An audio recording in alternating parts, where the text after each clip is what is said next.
Good morning, Village Agents. Happy Mindset Monday. It's been a minute, but we're back. I wanted to start off today with a reading from an author named John O'Donohue, a book called Bless the Space Between Us, and it's a reading about thresholds. We all experience thresholds in our life, and a lot of times thresholds come to us kind of by surprise, but they've been in the works for a long time. Same thing we do with 40X and what we talk about all the time with consistency, right?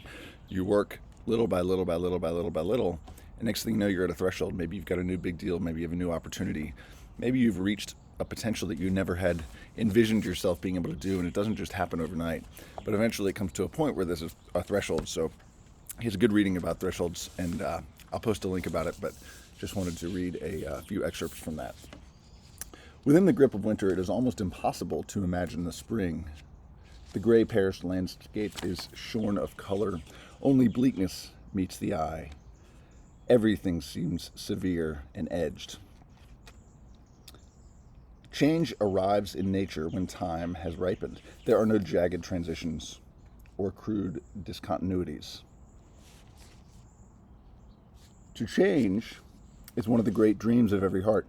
To change the limitations, the sameness, the banality, or the pain.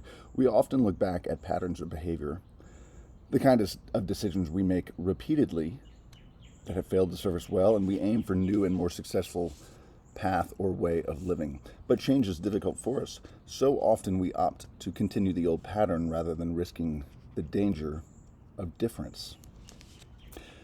We are also often surprised by change that seems to arrive out of nowhere. We find ourselves crossing some new threshold that we had never anticipated, like spring secretly working within the heart of winter. Below the surface of our lives, huge changes are in fermentation, and we never suspect a thing.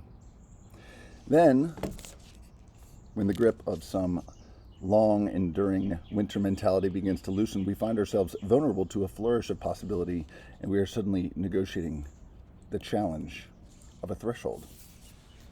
At any time, you can ask yourself, at which threshold am I now standing? At this time in my life, what am I leaving? What am I about to enter?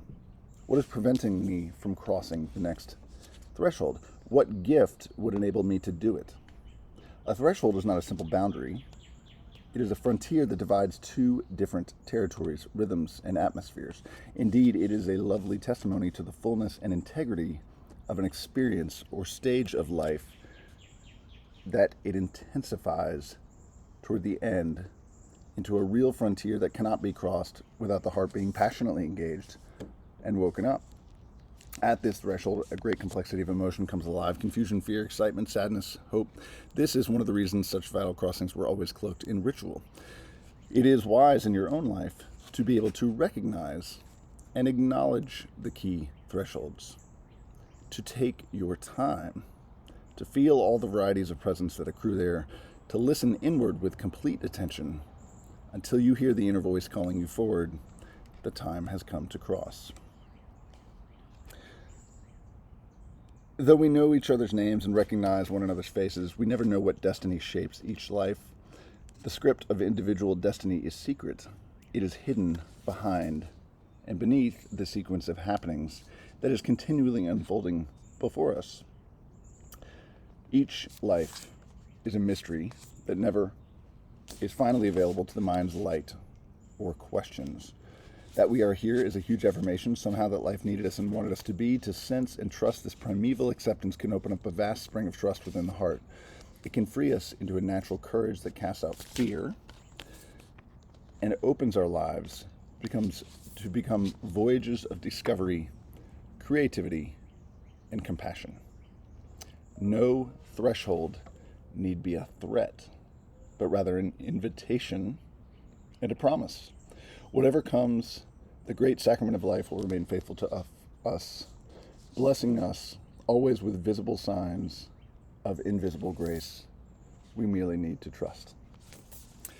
So I invite you to think about what thresholds you might be encountering right now, which ones you've been quietly working toward, maybe without even knowing it, and what you hope to do when those thresholds come in front of you. Hopefully that was some deep thoughts and something to get you thinking this morning. Enjoy your week. We'll talk soon.